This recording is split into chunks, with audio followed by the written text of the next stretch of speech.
morning I went down to the beach to wash the dishes. I was sitting there just scrubbing the dirty saucepans when I saw someone walking on the beach, and it was him.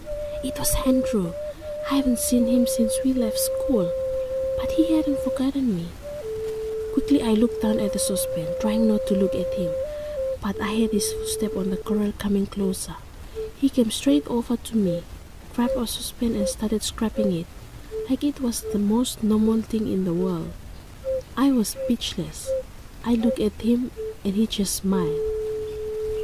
Our smile becomes laughs and jokes and happiness. I've never felt like that before, and when he went to pick up a flower for me, there was a butterfly swirling through my stomach as he put the flower in my hand. We met there on the beach anytime we could. After only a couple of months, I feel like I knew him better than anyone else in the world, and that no one else could ever understand me like he did. I couldn't concentrate on anything. I thought about him all the time. I had never been so happy. I felt like I was light and bright. I couldn't hold it inside any longer. So I told my friends how amazing he was and how in love I was. I told them that he wanted us, the two of us, to live together and be our own family. My friends were so happy for me. They asked me thousands of questions about him and wanted to know all about how it all started. They said it was so romantic and exciting, and I could only think they're right. It is. I had never lived away from my parents before, but wow, living with Andrew was the happiest I had ever been in my whole life. I had never imagined that being out of my parents' reach could be so fun. It was like we were joined together, doing everything together, cooking the meals, washing the dishes, cleaning the house. He even helped me do the laundry. The first time he got jealous, I was really surprised and kind of confused. All I did was wave at an old friend, someone I had known since we were kids. I mean, it was nothing. But he got really upset. He said he loved me so much. He couldn't stand the idea of me flirting with other men. Even though I wasn't, I thought, that's love. I thought that it proved he really cared about me. We had no food left in the kitchen, so I asked him for some money to go buy some. He got angry and shouted at me, saying I can't stop just asking for money like that. He said he was doing his best to find a job and that he didn't need me to make him all stressed about it. I was so shocked. I just stood there not knowing what to do. And then suddenly there he was again, hugging me and saying he was sorry. For days afterward, my mind was just whirling. I didn't know what to think. I never thought Andrew would speak to me like that.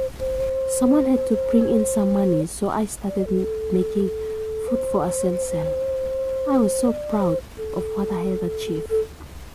It's quite a thing to hold in your hand the results of what you've worked for. But his first reaction was to ask me how I could be away selling things and looking after the house at the same time. Who is looking after the house while you're sitting around with your friends at the market? He said. He was angry again and started asking me all sorts of questions about the friend who waved at me while we were doing the laundry that time. I didn't know what to say. I just stood there again as he stormed out of the house. I had thought he'd be happy that I had brought home some cash. I was so wrong. That night I was catching up with some friends. I thought it might cheer me up. And then I saw Andrew coming up the path with his friends. He came straight to me and asked me for money. But he wasn't really asking. He was ordering me to give him the money. I had worked so hard to get it for us, for our own, not to buy cover for his friends. And then to top it off, he told me that I better look after the house instead of chatting with my friends. I was so embarrassed that he was so rude right in front of my friends. But I had no choice but to give him what he wanted without a word. Even though he said he was sorry, things were still tense between us. He told me that it would be better for everyone if I stay away from my friends. He said they just caused trouble between us. I didn't want to disagree with him because, I felt like he was just looking for something to fight about. I was scared that he'd get really angry again. I had just come home from the market with the money I had made from my cell when I saw him coming with his friends again. I mean, if he doesn't want me to see my friends, why was he saying his?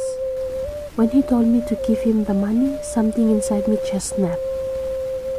No, I said, and I went inside. He was furious, more angry than I've ever seen him before.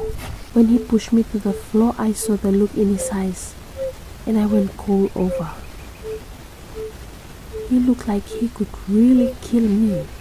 After that, I didn't know what to do. I was so ashamed to tell anyone else what had happened.